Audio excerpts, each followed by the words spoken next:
Bonjour à toutes et à tous et bienvenue sur le plateau de MK Media. Alors, comme d'habitude, nous vous amenons aujourd'hui à la découverte d'un entrepreneur visionnaire, passionné par l'élégance et le senteur. Monsieur Joseph Bengono est le fondateur de la parfumerie Lali qui fait dans la vente des produits cosmétiques aussi, et des parfums et de plusieurs accessoires, dont des bijoux. Et il a pris la peine de venir nous rencontrer pour partager avec nous son expérience dans l'entrepreneuriat, surtout dans le domaine dans lequel il exerce déjà. Donc, bonjour Monsieur Bengono Joseph. Bonjour. Bienvenue sur le plateau de MK Media. Merci. Comment vous allez aujourd'hui? Je vais très bien. D'accord. Alors, Monsieur Bengono, prenez la peine de vous présenter à nos téléspectateurs et à nos auditeurs qui vous découvrent aujourd'hui pour savoir qui est Monsieur Bengono, qu'est-ce qu'il fait précisément dans son domaine. Ok. Alors moi, je m'appelle Joseph Aristide Bengono. Voilà. Je suis entrepreneur. Et puisque dans le cadre de cette émission, on va parler de la parfumerie. Mais en général, je suis de formation entrepreneur agricole. Donc j'exerce également dans d'autres secteurs d'activité. Voilà. Donc pour ce qui nous réunit aujourd'hui, à savoir la parfumerie, voilà, j'ai une parfumerie qui bientôt va faire 1 an ici au Petit Marché, au Yaoundé. Et dans cette parfumerie, nous commercialisons principalement des parfums. Nous avons des parfums que nous importons de l'étranger, voilà, et également des produits dont on s'approvisionne sur le plan local. Voilà.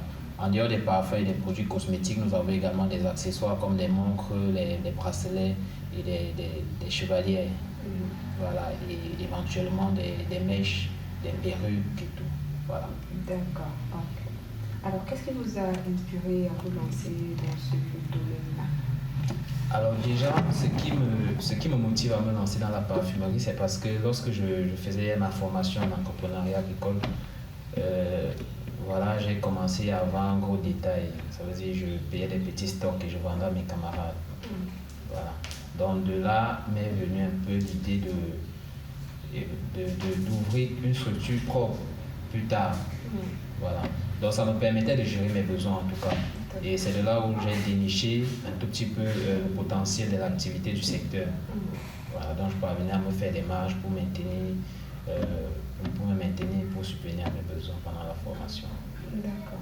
Et comment est née l'idée du titre de la parfumerie? Le titre de la parfumerie. Lali. Bon, je ne sais pas si on peut appeler ça une inspiration, mais je me dis, ça se rapproche un peu de ce que je fais. Parce que j'importe principalement les parfums qui viennent de Dubaï, les parfums arabes. Et il faudrait bien que dans le nom, qu'un musulman ou alors un arabe puisse se reconnaître. Et Lali, c'est comme si on dirait Ali. Oui. Voilà, donc c'est un peu ça que j'ai marqué et puis j'ai sorti.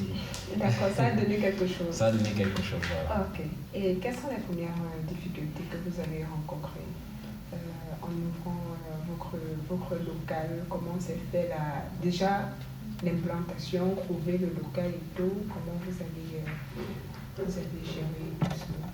Bon, déjà comme tout bon rêveur, l'idée était d'ouvrir une parfumerie à Yaoundé.